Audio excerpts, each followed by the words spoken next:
شروع اللہ کا نام لے کر جو بڑا مہربان نہایت رحم والا ہے۔ اے نبی، ہم نے تم کو فتح دی، فتح بھی کھلی اور واضح، تاکہ اللہ تمہاری اگلی اور پچھلی کوتاہیاں بخش دے اور تم پر اپنی نعمت پوری کر دے اور تم کو سیدھے رستے چلاتا رہے، اور تاکہ اللہ تمہاری بھرپور مدد کرے۔ وہی تو ہے جس نے مومنوں کے دلوں پر تسکین نازل فرمائی تاکہ ان کے ایمان کے ساتھ اور ایمان بڑھے۔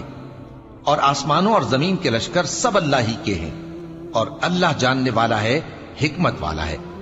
یہ اس لیے کہ وہ مومن مردوں اور مومن عورتوں کو بہشتوں میں جن کے نیچے نہریں بہ رہی ہیں داخل کرے، وہ اس میں ہمیشہ رہیں گے، اور تاکہ ان سے ان کے گناہوں کو دور کر دے، اور یہ اللہ کے نزدیک بڑی کامیابی ہے۔ اور اس لیے کہ منافق مردوں اور منافق عورتوں اور مشرک مردوں اور مشرک عورتوں کو جو اللہ کے بارے میں برے برے خیال رکھتے ہیں عذاب دے، انہی پر برے حادثے واقع ہوں، اور اللہ ان پر غصے ہوا اور ان پر لعنت کی اور ان کے لیے دوزخ تیار کی، اور وہ بری جگہ ہے۔ اور آسمانوں اور زمین کے لشکر اللہ ہی کے ہیں، اور اللہ غالب ہے، حکمت والا ہے۔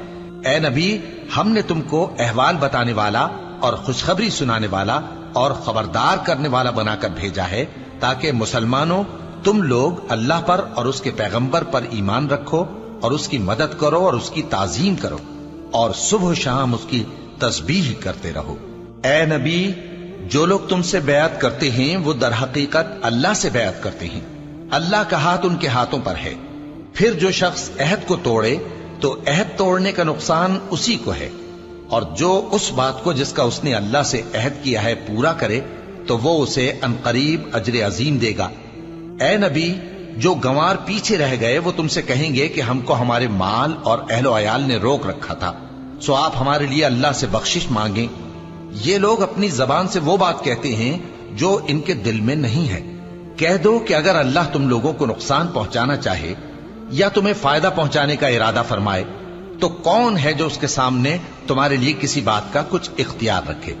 کوئی نہیں، بلکہ جو کچھ تم کرتے ہو اللہ اس سے واقف ہے۔ بات یہ ہے کہ تم لوگ یہ سمجھ بیٹھے تھے کہ پیغمبر اور مومن اپنے اہل و عیال میں کبھی لوٹ کر آنے ہی کے نہیں، اور یہی بات تمہارے دلوں کو اچھی معلوم ہوئی اور اسی وجہ سے تم نے برے برے خیال کیے، اور آخر کار تم ہلاکت میں پڑ گئے۔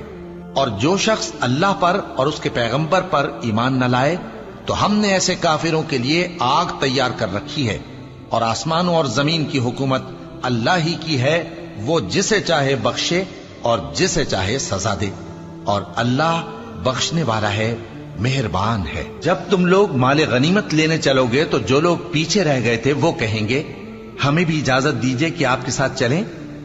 یہ چاہتے ہیں کہ اللہ کے قول کو بدل دیں۔ کہہ دو کہ تم ہرگز ہمارے ساتھ نہیں چل سکتے، اسی طرح اللہ نے پہلے سے فرما دیا ہے۔ پھر کہیں گے نہیں، تم تو ہم سے حسد کرتے ہو۔ بات یہ ہے کہ یہ لوگ سمجھتے ہی نہیں مگر بہت کم۔ اے نبی، جو گنوار پیچھے رہ گئے تھے ان سے کہہ دو کہ تم جلد ایک سخت جنگجو قوم کے ساتھ جنگ کے لیے بلائے جاؤ گے، ان سے تم یا تو جنگ کرتے رہو گے یا وہ ہار مان لیں گے۔ اگر تم حکم مانو گے تو اللہ تم کو اچھا بدلہ دے گا، اور اگر منہ پھیر لو گے جیسے پہلی دفعہ پھیرا تھا تو وہ تم کو بڑی تکلیف کی سزا دے گا۔ نہ تو اندھے پر سختی ہے سفر جنگ سے پیچھے رہ جانے میں، اور نہ لنگڑے پر اور نہ بیمار پر سختی ہے۔ اور جو شخص اللہ اور اس کے پیغمبر کے فرمان پر چلے گا اللہ اس کو بہشتوں میں داخل کرے گا جن کے نیچے نہریں بہ رہی ہیں، اور جو روگردانی کرے گا وہ اسے دردناک عذاب دے گا۔ اے پیغمبر، جب مومن تم سے اس درخت کے نیچے بیعت کر رہے تھے تو اللہ ان سے خوش ہوا، اور جو صدق و خلوص ان کے دلوں میں تھا وہ اس نے معلوم کر لیا تو ان پر تسکین نازل فرمائی اور انہیں جلد فتح عنایت کی، اور بہت سی غنیمتیں وہ آئندہ بھی حاصل کریں گے، اور اللہ غالب ہے، حکمت والا ہے۔ اللہ نے تم سے بہت سی غنیمتوں کا وعدہ فرمایا ہے کہ تم ان کو حاصل کرو گے، پھر اس نے یہ غنیمت تمہیں جلدی سے دلوا دی اور لوگوں کے ہاتھ تم سے روک دیے۔ غرض یہ تھی کہ یہ مومنوں کے لیے اللہ کی قدرت کا نمونہ بن جائے اور وہ تم کو سیدھے رستے پر چلائے، اور کچھ اور غنیمتیں دے گا جن پر تم قدرت نہیں رکھتے، اور وہ اللہ ہی کی قدرت میں ہیں، اور اللہ ہر چیز پر قادر ہے۔ اور اگر تم سے کافر لڑتے تو وہ پیٹ پھیر کر بھاگ جاتے، پھر وہ کسی کو نہ دوست پاتے اور نہ مددگار۔ یہی اللہ کی عادت ہے جو پہلے سے چلی آتی ہے، اور تم اللہ کی عادت میں کبھی تبدیلی نہ پاؤ گے۔ اور وہی تو ہے جس نے تم کو ان کافروں پر فتح یاب کرنے کے بعد سرحد مکہ میں ان کے ہاتھ تم سے اور تمہارے ہاتھ ان سے روک دیے، اور جو کچھ تم کرتے ہو اللہ اس کو دیکھ رہا ہے۔ یہ وہی لوگ ہیں جنہوں نے کفر کیا اور تم کو مسجد حرام سے روک دیا، اور قربانیوں کو بھی کہ اپنی جگہ پہنچنے سے رکی رہیں۔ اور اگر ایسے مسلمان مرد اور مسلمان عورتیں نہ ہوتی جن کو تم جانتے نہ تھے کہ اگر تم ان کو پامال کر دیتے تو تم کو ان کی طرف سے بے خبری میں نقصان پہنچ جاتا، تو بھی تمہارے ہاتھ فتح رہتی، مگر تاخیر اس لیے ہوئی کہ اللہ اپنی رحمت میں جس کو چاہے داخل کر لے۔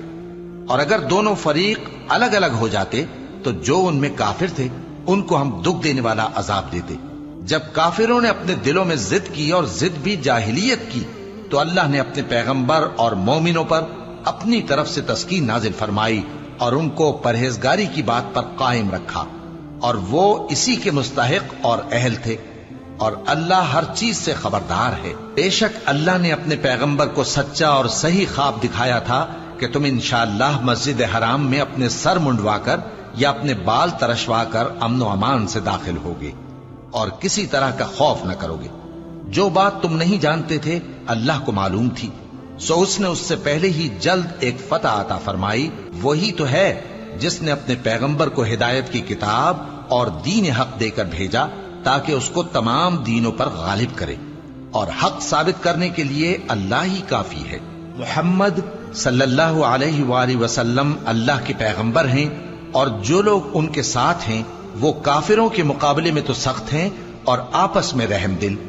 اے دیکھنے والے، تو ان کو دیکھتا ہے کہ اللہ کے آگے جھکے ہوئے سر بسجود ہیں اور اللہ کا فضل اور اس کی خوشنودی طلب کر رہے ہیں۔ کثرت سجود کے اثر سے ان کی پیشانیوں پر نشان پڑے ہوئے ہیں۔ ان کے یہی اوصاف تورات میں ہیں اور یہی اوصاف انجیل میں ہیں۔ وہ گویا ایک کھیتی ہے جس نے پہلے زمین سے اپنی سوئی نکالی، پھر اس کو مضبوط کیا، پھر موٹی ہوئی، اور پھر اپنے تنے پر سیدھی کھڑی ہو گئی، اور لگی کھیتی والوں کو خوش کرنے تاکہ کافروں کا جی جلائے۔ جو لوگ ان میں سے ایمان لائے اور نیک عمل کرتے رہے ان سے اللہ نے گناہوں کی بخشش اور اجر عظیم کا وعدہ کیا ہے۔